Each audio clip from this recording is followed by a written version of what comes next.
রাধে রাধে সবাইকে শুভ সকালের অনেক অনেক শুভেচ্ছা ও ভালোবাসা রইল আমার সকল বন্ধুদের জন্য। তো আজকে আবার আমি ছোট্ট একটি ভিডিও নিয়ে চলে এলাম। তো তোমরা দেখতে থাকো ভিডিওটি, যদি ভালো লেগে থাকে অবশ্যই লাইক কমেন্ট করে পাশে থেকো। আর অসংখ্য ধন্যবাদ সবসময় পাশে থাকার জন্য, এতটা ভালোবাসা দেওয়ার জন্য। তো তোমরা কে সারাদিন কে কী করছো অবশ্যই একটু কমেন্ট বক্সে জানিও। হ্যালো হ্যালো হ্যালো, তো শুরু হয়ে গেল আমাদের সকালবেলার কাজ। তো আমি সবজিগুলো কেটে দিলাম রান্নাঘরে এসে, আর আমার শাশুড়ি মা এখন মাছ কাটতে বসে গেল, যেহেতু ভাই বাজার নিয়ে আসছে। আর মানে মাছ কেটে এখন রান্না বসাবে, আর আমি একটু সবজি কেটে দিলাম। তো বাকি মোটামুটি সব কাজই হয়ে গেছে।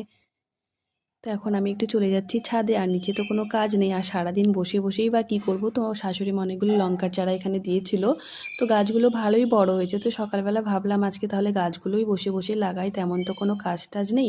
তো এখানে অনেকগুলো গাঁদা ফুলের গাছ লাগিয়েছিলাম, সেটা তোমাদের আগের ভিডিওগুলোতে অনেক শেয়ার করেছিলাম ঠান্ডার দিনে। যাই হোক, তো এখন তো গরমের দিন চলে এসেছে, গাছগুলো আর নেই, শুকিয়ে গেছে। তো গাছগুলো তুলে নিয়েছি, এখন এখানে আমি লাগিয়ে দিচ্ছি লঙ্কার চারা। মানে প্রথমে তো সার দিয়ে দিয়েছিলাম, দেখো সারও জায়গায় জায়গায় দিয়ে দিয়েছি। আর এর মধ্যে এখন গাছ লাগিয়ে দিলাম।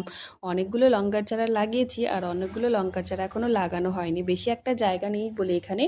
আর তোমরা কে কে গাছ লাগাতে পছন্দ করো বন্ধুরা অবশ্যই জানিও। আমার কিন্তু গাছ লাগানো, যে কোনো ধরনেরই গাছ না হোক না কেন, ফুল গাছ হোক বা যে কোনো গাছ হোক, আমি কিন্তু গাছ টাছ লাগাতে খুবই ভালোবাসি, আর গাছের যত্ন নিতেও খুবই ভালোবাসি। তো ছাদের ওপরেও গাছ লাগিয়েছি, অনেক ধরনের লাগিয়েছিলাম, তো সেগুলো তুলে নিয়েছি। এবারে লঙ্কার চারা লাগিয়ে দিলাম। আর অনেকেই ভাবছে এখানে কিভাবে লঙ্কার চারা লাগাচ্ছে। তো নিচে কিন্তু টিন দিয়ে দিয়েছি, যেন জলটা ছাদের মধ্যে না লাগে। আর এখানে একটা কুমড়ো গাছও লাগিয়েছিলাম, কুমড়ো গাছেও দেখলাম কুমড়ো হয়েছে, বাস হবে কিনা জানি না, কিন্তু অনেকগুলোই কুমড়ো ফুল ফুটে মাঝে মাঝে।